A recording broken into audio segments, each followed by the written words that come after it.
창이가 좋아하는 랜덤 게임, 랜덤 게임, 게임 스타트. 아파트 아파트 아파트 아파트 아파트 아파트 아파트 아파트 아파트 아파트 아파트 아파트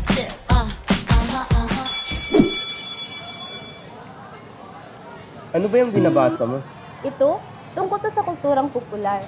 Wish kasi naming mamaya. Ano ba yung kulturang popular? Ayon dito, ang kulturang popular ay tumutukoy sa ideya, gawi at produktong kultural na malawak na tinatangkilik at tinatanggap ng malaking bahagi ng lipunan. Tulad ng musika, pelikula,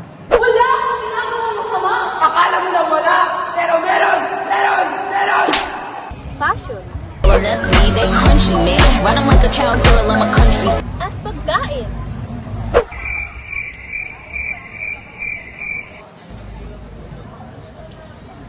Bakit pa mahalaga yan? Kasi nagiging konektado tayo sa issue at interes ng lipunan. Bakit kaya hindi tayo gumawa ng survey? Para malaman natin kung ano ang popular o sikat ngayon o makadagdag pa ito ng kaalaman para sa iyo. Oo, sige. Sige, Mabuti magandang na. ideya yan. So, ang gagawin namin ngayon ay magtatanong kami ng 10 tao upang masagutan ang aming mga katanungan at para malaman kung ano ang mga sikat sa panahon ngayon. Tara, simulan na natin. Arat na! Magandang araw. Maaari ko bang malaman kung ano ang iyong pangalan at saang kolehiyo ka napabilang? My name is Angelmy Montenegro from CBM Department po. Ako nga po pala si Cristoto Ardonacio Jr. Napapabilang ako sa Department of Business and Management. Ako si Chris Joy Kilaton sa CAS. I'm Will Gomez and I'm from the Department of College of Arts. Fred Prater po, sa College of Engineering po. Ako po si Miguel Dominic Picarion po. Ako po si Christine Savio at ako ay galing sa College of Teachers in Education. My name is Naljus Bisarauza. I am from the Bachelor of Secondary Education, major in English. Ako si Kim Adrian Bagnol from CAS Department. I am Darwin Simuli and I am from Bachelor of Elementary Education, 3rd year. Ang gusto ko po is horror. Romance and love story. Action movie. Itong comedy, I like action. Rom-com po. Mga thriller dramas. Horror. Mista by Ruben Padilla. Romance. Siyempre, adobo. like adobo, Hotdog. ang adobo na manok. When it's easy, I eat fruits. Yung taco po. May fried chickens. Itlog.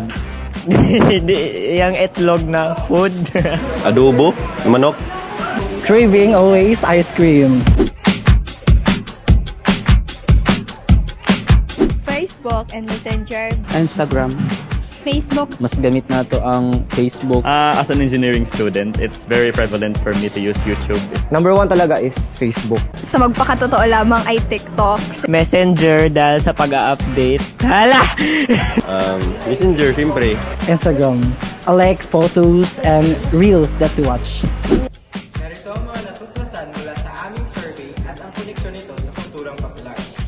Una, ang genre ng pelikula. Ang mga respondente ay may pabor sa romance, action at comedy na may tig-tatlo na boto, habang ang horror naman ay may 2 boto.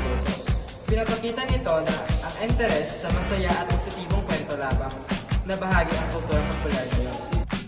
Sa pagkain, ang tradisyonal na pagkain Pinoy ang nanguna na may 6 na boto na nagpapakita ng pagmamalaki sa lokal na kultura. Bagaman may 2 boto para sa pagkain impluwensya ng kanluran. Mas pinipili pa rin ang mga lokal na lasa.